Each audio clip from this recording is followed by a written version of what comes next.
Si Catalina Duque Abrio ng Colombia ang itinanghal at kinoronahan bilang Miss International 2025 na nagtapos sa 28-year drought ng bansang Colombia sa prestigious Tokyo-based pageant. Siya ang ika-4 na babaeng Colombian na nagwagi ng titulo ng Miss International. Dinaig ni Catalina ang 79 na kandidata, kabilang na ang pambato ng Pilipinas sa si Mirna Isguera. Kilalanin si Catalina at alamin ang kanyang kahangahangang buhay at paglalakbay tungo sa corona.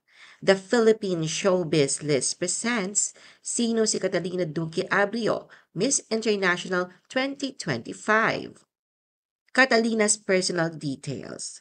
Si Catalina Duque Abrio, 26 years old, ay isang Colombian model at beauty pageant title holder na patuloy na hinahangaan sa larangan ng pageantry.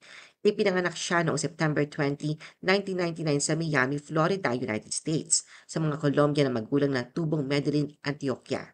Ang kanyang ama ay isang doktor at lumaki si Catalina na naglalakbay at naninirahan sa pagitan ng Medellin at Envigado, dahilan upang lalo niyang maunawaan at mahalin ang Colombian culture. Kilalang kilala siya sa kanyang talino, disiplina sa pag-aaral at malalim na pagkapit sa kulturang pinagmulan. Bukod dito, aktibo rin siya sa iba't ibang advocacy, dahilan upang kilalanin siya bilang isa sa mga bagong mukha ng global pageantry na nagdadala ng karangalan para sa Colombia. Ayon sa kanyang mga fans, si Catalina ay mabait, palakaibigan, kalma, at sanay makisalamuha sa media.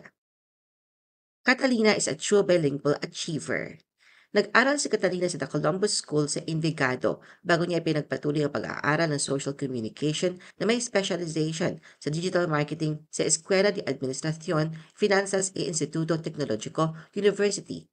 Ang kanyang bilingual upbringing at matibay na pagsasanay academically ay naghubog sa kanyang napakahusay na kakayahan sa komunikasyon, isang mahalagang katangian para sa isang modernong reyna ng pageant.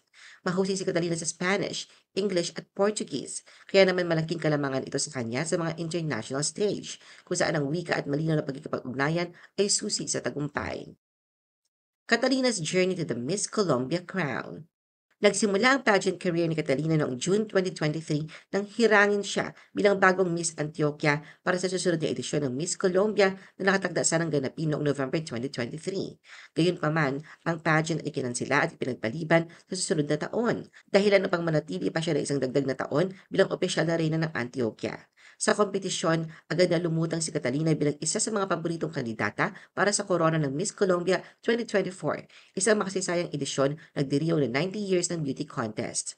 Sa buong proseso ng kompetisyon, ipinamalas siya katalinuhan, ganda at karisma na nagpatibay sa kanyang pwesto bilang nangunguna. At noong gabi ng November 2024, sa lungsod ng Cartagena Boulevard, ayon sa tradisyon ng pageant, itinanghal si Catalina bilang panibagong Miss Colombia na tuluyang nagbigay daan para sa kanyang pagsikat sa national at international stage. Catalina's advocacy at the heart of her reign. Higit pa sa kinang at glamour, matagal nang ginagamit ni Catalina ang kanyang plataforma upang itaguyod ang mga makabuluhang advocacies, partikular na ang Sustainable Development Goal for Quality Education.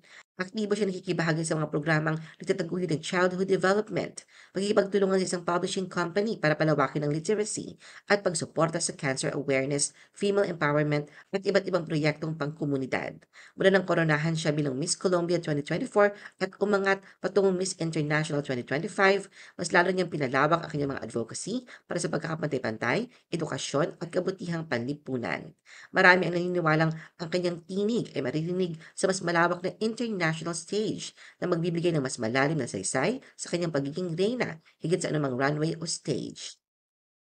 Catalina's historic win as Miss International 2025.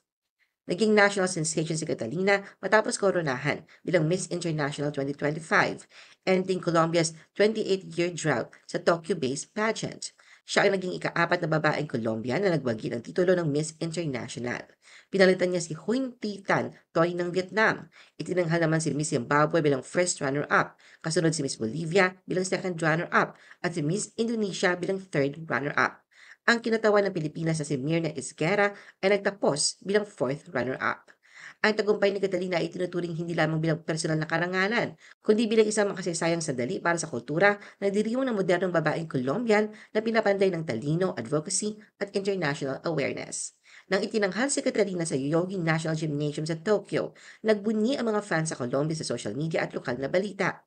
Ito ang kauna-unahang pagkakataon mula noong huling bahagi ng 1990s na ang Antioquia ay nagkaroon ng international queen. Muling nagpukaw ng sigla sa pageantry sa buong departamento at muling nagpataas ng reputasyon ng Colombia bilang malakas na kalahok sa international competition. Ang corona ay kinikilala hindi lamang bilang personal na tagumpay, kundi bilang makasaysayang sandali sa kasaysayan ng pageantry ng Antioquia. Pinuri ng mga judges at audience ang poise, presensya sa stage, at kakayahan ni Catalina na may pahayag ang kanyang mga pagpapahalaga na ibigay sa kanya ng kalamangan sa higit sa 80 na kandidata. Sa kanyang winning answer, ibinahagi niya kung paano siya natutong pahalagahan ang mga simpleng sandali sa buhay sa kanyang karanasan sa Japan. I used to think that the big moments were the only ones that mattered, but learning about Japanese culture, I've learned about Mono no aware, about the little things. Tinitiyak na tagumpay ni Catalina ang matatag na presensya ng Colombia sa international stage. Bilang Miss International 2025, dala niya ang isang legacy at responsibilidad na irepresenta hindi lamang ang kanyang bansa, kundi ang nagbabagong identity at ideals nito. Ano ang masasabi mo sa video na ito? Mag-like o mag-react at huwag mahiyang mag-comment. For our YouTube viewers, huwag kalimutan mag-subscribe at i-hit ang notification button. At para sa aming Facebook viewers, mag-like at follow sa aming Facebook page para updated ka sa mga showbiz chika. Thanks for watching!